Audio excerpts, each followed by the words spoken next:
What's it going to take for the Giants to be considered an NFC power team? Well, I don't blame you guys, because if the playoffs were to start today, they're the 6th seed. They're not a top 5 team. But the power teams in this league, they go on the road, and they come in bruised, they come in battered, they come in injured, and they win big divisional games. That's what power teams do. Okay. I think if the Chiefs were coming off a loss like the Giants had last week, the Chiefs would go on the road and win. I think if the Eagles were coming off a loss like the Giants had last week against the Lions, they would come out on the road and they would go out there and they'd win.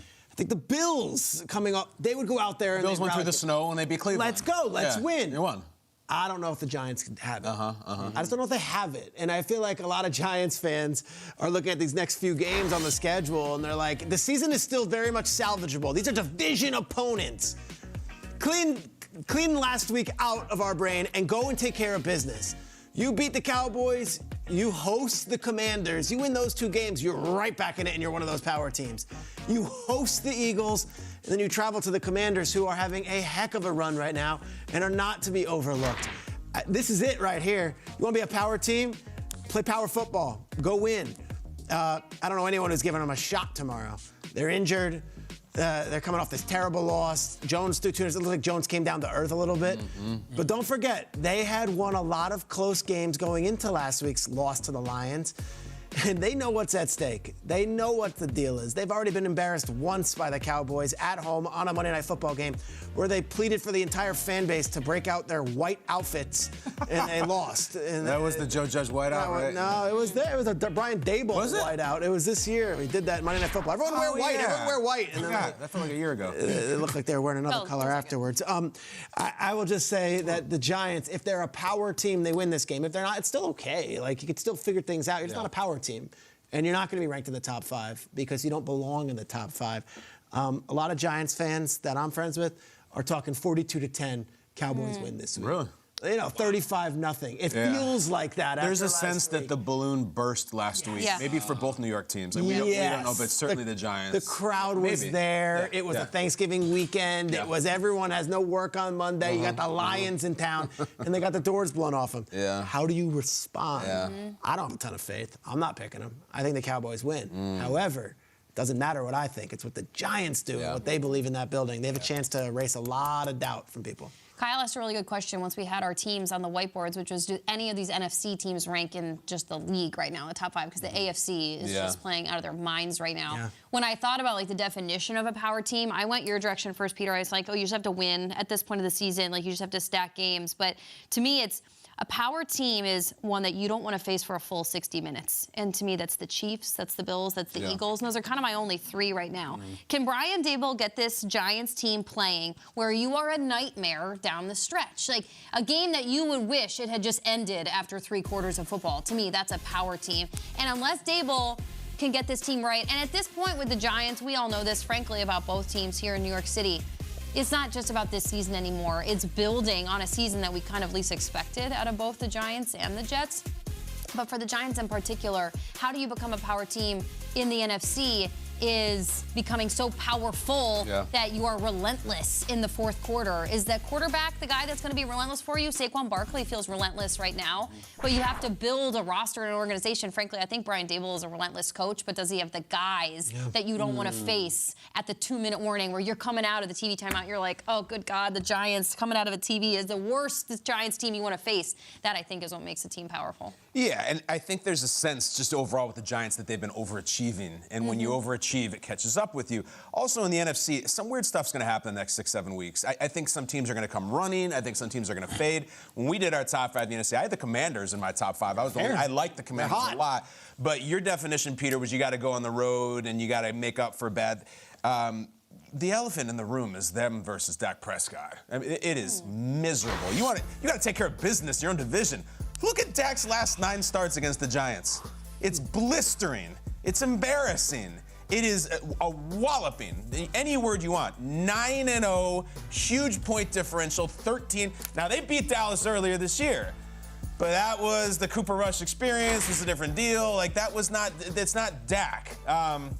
Guys, you got to take care of this really, really quickly because, Patrick Mahomes doesn't have this. Yeah, but I always lose to Derek Carr every year. Are you kidding me? It doesn't exist. Aaron Rodgers is like, yeah, but whoever the Bears has always gets me. That's what the Giants have. So I just can't really take you seriously as someone who's going to win an NFC playoff game if the other most famous, most high-paid, best quarterback in your division slaps you around every single time. Because there's other guys. We're not even talking about Jalen Hurts and Heineke who's coming running. So power team, you can't let Dak Prescott be one of your owners. And as of right now, he is. Now listen, it's not even Mahomes or Allen or Rodgers like the cream of the. It's Dak Prescott, who's a really good quarterback. But like you can't be 0-9 against him in the last 9. It's ridiculous. Got to take care of that. Wow, 9 straight. I didn't realize that. Okay, Thanksgiving Day theme. So tomorrow's Thanksgiving. You have this new girlfriend. You're entertaining her. Things are getting serious. She wants to host Thanksgiving.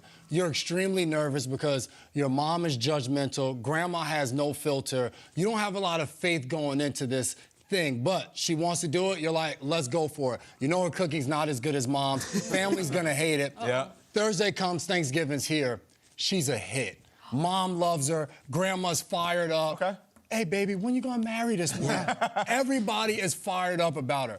That is the New York Giants. You said overachievers.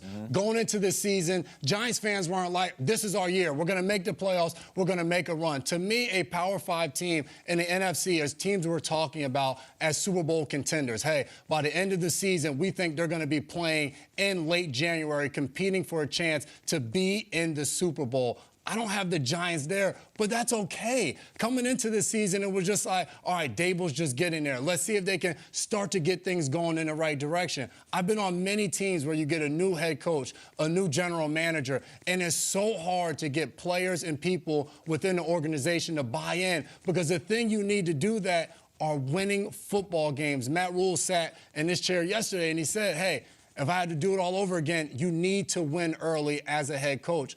They've done that. They've won games. They see that the system works. They know that what Coach Dable is preaching, if we can execute it and we go out there and do what we're supposed to do, we'll win games. The Giants are a power team in the future. Let's see what the draft brings, free agency, all of those things. It's not their year to be a power team, but they're going to possibly be in the playoffs and have a chance to have a good season. Their girlfriend showed up on Thursday. She cooked a good meal. She entertained. She impressed everybody. You walk away and you're like, things are looking up. Like, the future is bright for the Giants. That's where it is. So if the Giants crush it on Thanksgiving, people are going to want to jump on that bandwagon and commit and marry the girlfriend, but you're saying you need sustained, sustained performance out of the girlfriend. What do you guys think of my, and I love the analogy, what do you think of my take that it's 42-10? This thing is like, There's a high likelihood. Yeah. Like, right? Doesn't it feel that way coming off of what Dallas just did and what the Giants did? They've played good football under Dable. It hasn't been like. What was that Lions game? It was 24 to. They fell on their face a little bit,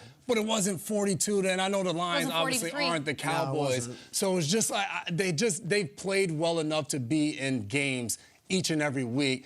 I don't have a reason to really believe that it just falls all the way off the map, you know? I just am not convinced by this Giants team yet this season, and that's why I can't get on board with like they're going to walk in somewhere against a really good team that's playing really good football right now at their house on their holiday in the NFL and say we're going to beat you. Giants game after, the Cowboys game after the game as well. We'll see how that goes. The Daniel Jones piece is massive. If he does not play well in this game, there's a lot more at stake for him. I'm not kidding. 48 hours ago, we were talking about the Giants, or 72 hours ago, Giants being division leaders. We're talking about Daniel Jones getting a long-term extension. They fall on their face on Thanksgiving. I think a lot of that stuff can be erased, and suddenly we're back at the drawing board. Are we really bringing Daniel Jones back? Micah Parsons ate up that Vikings offensive line like a turkey leg on Sunday, and that just may have been the appetizer for the Cowboys defense.